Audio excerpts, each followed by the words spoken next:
Morning. I am going to show you, or good afternoon, or good night, whichever, wherever you're at. I'm going to show you quickly how to set up a exhibitor booth with our system. So, once you're logged into the CRM, we're going to start back there. So you typically are on this page right here.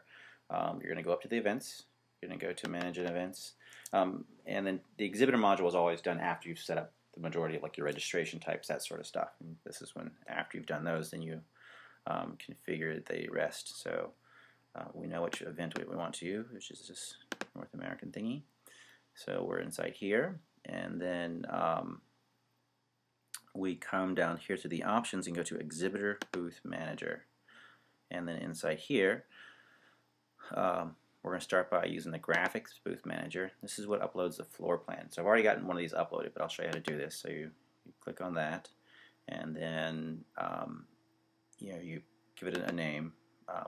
This needs to be to the scale of the picture, and there's a way you can figure this out typically. So you have the floor width, floor depth, and often you'll often get something like this from your vendor.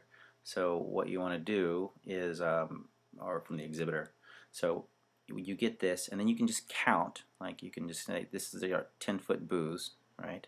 So you'd say 10, 20, 30, 40, 50, 60, 70, 80, 90, like that. And so you just kind of go all the way across, and then you give it your closest estimate based on these typically 10-foot blocks is what they'll be. But it's different, and we actually support English and metric systems. So if it's 3.33 meters or 2 meters or whatever it is for these typical booth size, just do your math that way.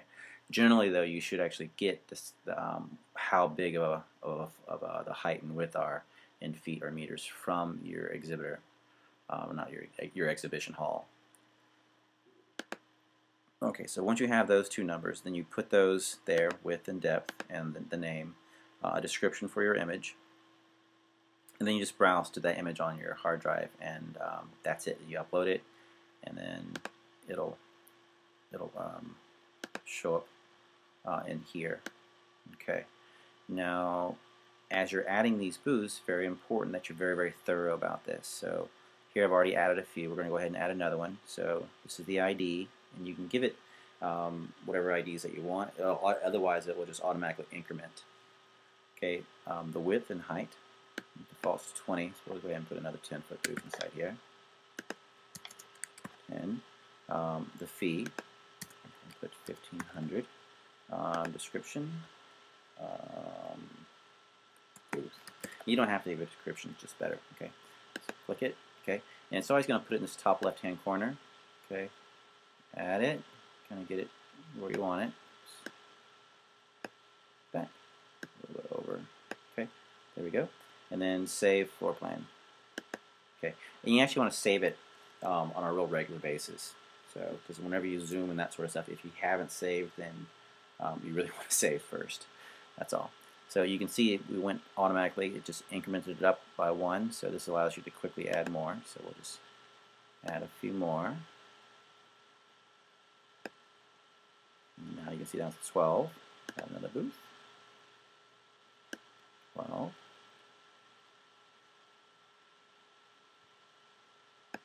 You can see it's nice and flexible. So we're going to go ahead and do this one right here. So this is a height of 20, but only a depth of well, it's depth of 20, width of 10. So put 20 there, right? And then add booth. Put it over there. Isn't that nice and flexible? Love it. I'll go ahead and add another one of those bad boys. There we go. 14. Alright, so that's it. You just keep adding those things up, and then you can get everybody into the system. Right? And make sure you save. Don't forget, gotta save. Now let's go to just getting someone into the booth manager. So you want to go and find. Okay, so now let's add someone to the exhibitor booth thingy. So we're inside the CRM, and they can do this from the front end too, but most people don't want to use the tool this way just because they want to have more finite control over who gets what booth. And the commissions and selling process also has something to do with the reason that most people don't want to automate the exhibitor sales process. So let's go to the CRM, and your salesperson comes inside here. They find the person. In this case, we're just finding my DW Alliance account. We click on Brief View. So it's there. Great. We're going to select a person inside there. In this case, we'll select Pierre. Okay. And then we click on Event Registration. And we go down here. We select our event, North American Nanotechnology.